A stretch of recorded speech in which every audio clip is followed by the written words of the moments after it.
Hi dear friends, good morning. ನಾನು ನವಿತಾ. ನಾನು ಕೆಲವು ದಿನಗಳ ನಂತರ ವಿಡಿಯೋ ಪೋಸ್ಟ್ ಮಾಡ್ತಾ ಇದ್ದೀನಿ.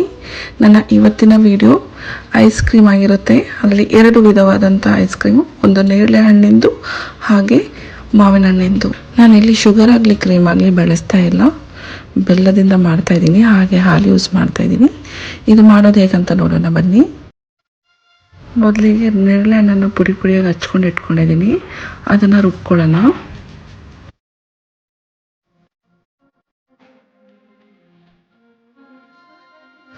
ಈಗ ಪೇಸ್ಟ್ ರೆಡಿ ಆಗಿದೆ, ಇದನ್ನು ಕುಕ್ ಮಾಡ್ಕೊಳ್ಳೋಣ ಬನ್ನಿ.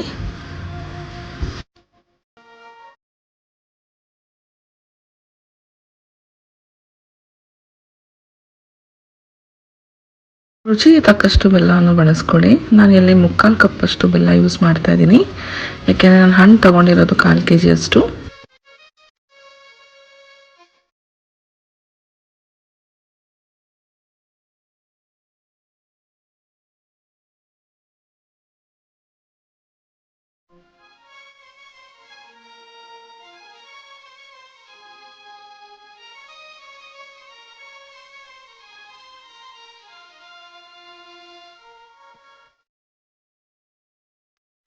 ಒಂದು 10 to 15 ಮಿನಿಟ್ಸ್ ಚೆನ್ನಾಗಿ ಬಾಯ್ಲ್ ಮಾಡ್ಕೊಳ್ಳೋಣ. ಸ್ವಲ್ಪ ಗಟ್ಟಿ ಆಗುತ್ತೆ. ಆ ನಂತರ ಒಂದು ಜಾರಿಗೆ ಶಿಫ್ಟ್ ಮಾಡ್ಕೊಳ್ಳೋಣ. ಆದರೆ ಇದನ್ನು ತಣ್ಣಗೆ ಮಾಡಬೇಕಾಗತ್ತೆ ರುಬ್ಬೋಕ್ಕಿಂತ ಮುಂಚೆ.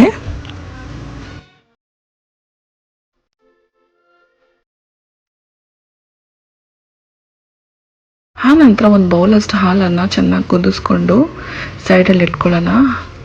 ಹಾಗೆ ನೇರಳೆ ಹಣ್ಣಿನ ಪೇಸ್ಟು ಮತ್ತು ಈ ಹಾಲು ಎರಡನ್ನು ಮಿಕ್ಸ್ ಮಾಡಿ ರುಬ್ಕೊಳ್ಳೋಣ.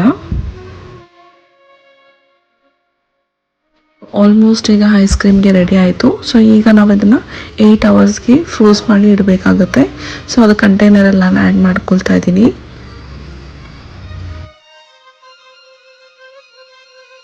ಇಲ್ಲಿ ನಾನು ಡ್ರೆಸ್ಸಿಂಗಿಗೆ ಡ್ರೈ ಗ್ರೇಪ್ಸ್ ಬಳಸ್ತಾ ಇದ್ದೀನಿ. ಇದು ಐಸ್ ಕ್ರೀಮ್ ತಿನ್ನಬೇಕಾದ್ರೆ ಚೆನ್ನಾಗಿರುತ್ತೆ, ಟ್ರೈ ಮಾಡಿ.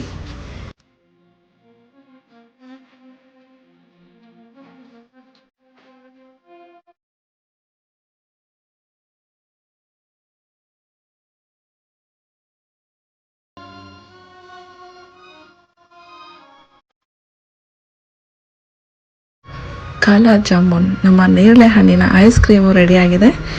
ಸೊ ಇದನ್ನು 8 ಅವರಿಗೆ ಫ್ರಿಜ್ಜಲ್ಲಿ ಫ್ರೋಸ್ ಮಾಡಿ ಇಡೋಣ. ನೆಕ್ಸ್ಟು ಮಾವಿನ ಹಣ್ಣಿದ್ದು ಹೇಗೆ ಮಾಡೋದಂತ ನೋಡೋಣ.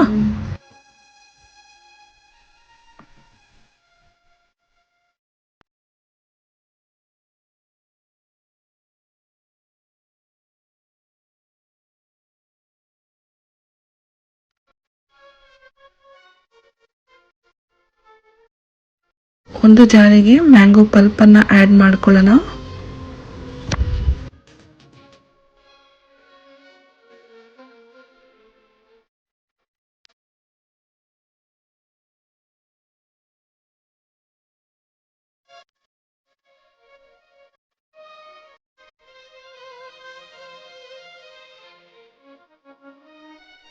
ಹಾಗೆ 1 ಕಪ್ಪಷ್ಟು ಬೆಲ್ಲ. ಇಲ್ಲಿ ಯಾವುದೇ ರೀತಿಯಾದ ಕ್ರೀಮ್ ಬಳಸ್ತಾ ಇಲ್ಲ, ಅದರಿಂದಾಗಿ ಗೋಡಂಬಿ ಬಳಸ್ತಾ ಇದ್ದೀನಿ. ಹಾಗೆ 1 ಬೌಲಷ್ಟು ಹಾಲು. ಇದನ್ನು ಮಿಕ್ಸಿಗೆ ಹಾಕ್ಕೊಂಡು ಪೇಸ್ಟ್ ಮಾಡ್ಕೊಳ್ಳೋಣ. ಈಗ ಪೇಸ್ಟ್ ರೆಡಿಯಾಗಿದೆ, ಇದು ಒಂದು ಕಂಟೈನರಲ್ಲಿ ಆ್ಯಡ್ ಮಾಡ್ಕೊಳ್ಳೋಣ.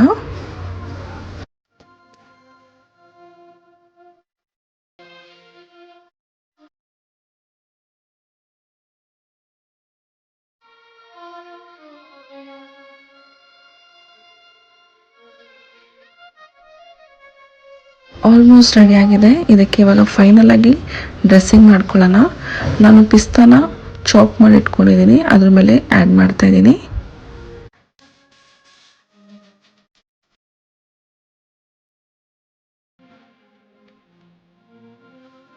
ಇಲ್ಲಿ ನಾನು ಚಿಕ್ಕ ಚಿಕ್ಕ ಕ್ಯೂಬ್ಸ್ ಥರ ಮ್ಯಾಂಗೋನ ಕಟ್ ಮಾಡಿ ಇಟ್ಕೊಂಡಿದ್ದೀನಿ ಡ್ರೆಸ್ಸಿಂಗ್ ಸಲುವಾಗಿ.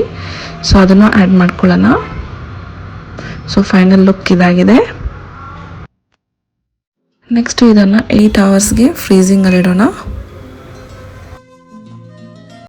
ಈಗ ಐಸ್ ಕ್ರೀಮ್ ರೆಡಿ ಇದೆ. ಫೈನಲ್ ಲುಕ್ ನೋಡಿ ಹೇಗಿದೆ ಅಂತ. ಎಷ್ಟು ಯಮ್ಮಿಯಾಗಿ ಕಾಣಿಸ್ತಾ ಇದೆ ಅಲ್ವಾ.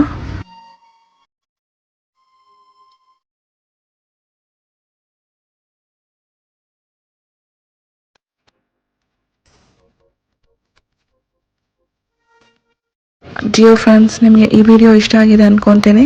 ಇಷ್ಟ ಆಗಿದ್ರೆ ಲೈಕ್ ಮತ್ತು ಕಮೆಂಟ್ ಮುಖಾಂತರ ತಿಳಿಸಿ. ಹಾಗೆ ಸಬ್ಸ್ಕ್ರೈಬ್ ಮಾಡೋದನ್ನು ಮರಿಬೇಡಿ. Thank you.